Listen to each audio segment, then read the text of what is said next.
November is National Diabetes Month, and living with diabetes, depending on whether it's type 1 or type 2, isn't the same as it was 10 years ago. Today's CIHEALTH sponsor is Gibson Area Hospital, and Eileen Woolams, a diabetes educator, and her daughter, Allison Walter, are joining us today. Thank you for being with us.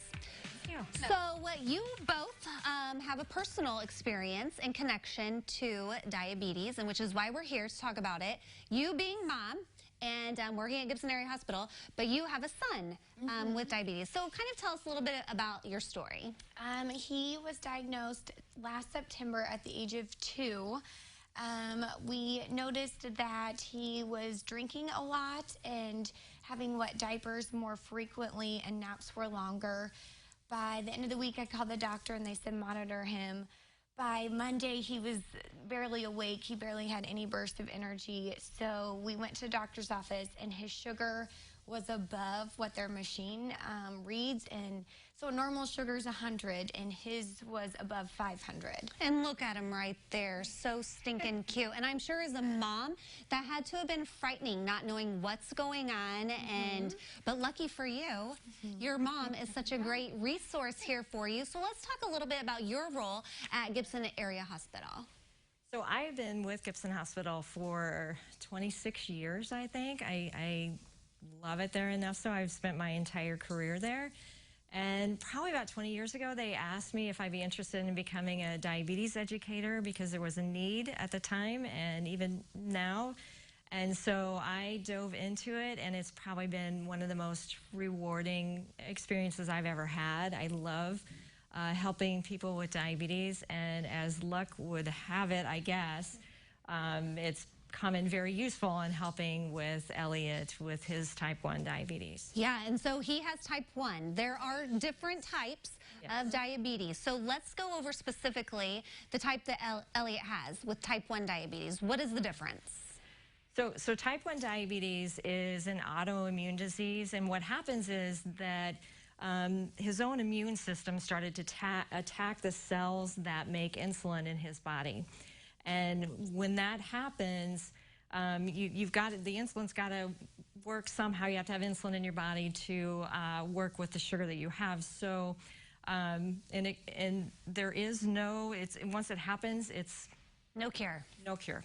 There's no fix for it. But there are lots of great ways to help people manage with it, and so that's the things that we've been working on the past year or so. Yeah. Okay, well, before we talk about kind of your treatment plan, about what you've been doing to help Elliott feel better and do better, let's talk about the signs that people may need to be on the lookout for, because you mentioned having several wet diapers and being extra tired. Looks like we have a few others there that we need to be mindful of. So being very, very thirsty and urinating a lot are the classic signs with diabetes, because it's the body's way of trying to flush out all that extra sugar in your system.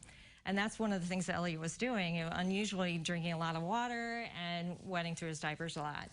And so dry mouth and dry, itchy skin, but also being very tired. Those are the classic signs with type 1. And with type 1 especially, it usually happens very quickly.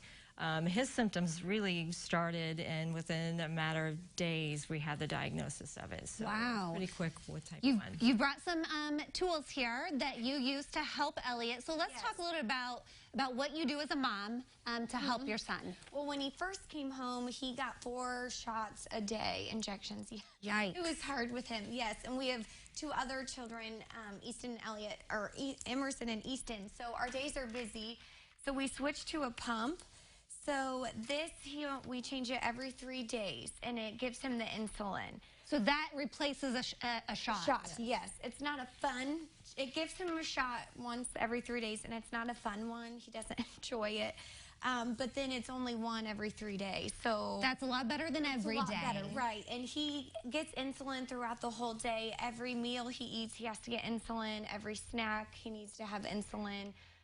If his numbers are too high from not getting too much, he gets more insulin. So okay, on the screen there it says change his CGM. I'm not really sure what that stands for. So this is his, so now, instead of having to prick his finger all the time to know what his blood sugar is, you can put this on his arm or stomach, and it stays on him for 10 days, and it'll give a reading to our phones. Oh, It'll let us wow. know 24/7 what his readings are. Isn't that amazing? Right. Yeah, it's a continuous glucose monitor, so it gives blood sugar readings every 5 minutes. So when you think about parents that have someone with type 1, you know, if you don't have something like this, you're up a lot you don't get much sleep, you don't get much rest because you're constantly worrying about blood sugar. So that makes their lives a lot easier. It takes a lot of stress off of them. Okay, we're out of time, but something else that makes people's lives a lot easier is having support, and you offer support groups there at Gibson Area Hospital. So how can people get involved and participate? So anybody is welcome to join. At Gibson Hospital, we have a diabetes support group. It meets once a month. We're actually off December and January, so our next one is not until February.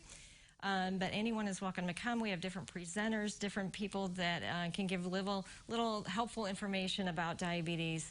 And anyone is welcome to join us at any time. Well, and it's nice to know you're not alone and that there is help and support out there with other families who are experiencing this with their kids, and know there's hope. There may not be a cure yet, but there is hope. And we appreciate you all being with us today. Give Elliott our best. Right, yes. If you need more information about all of the services there at Gibson Area Hospital, we'll connect you at CILiving.tv.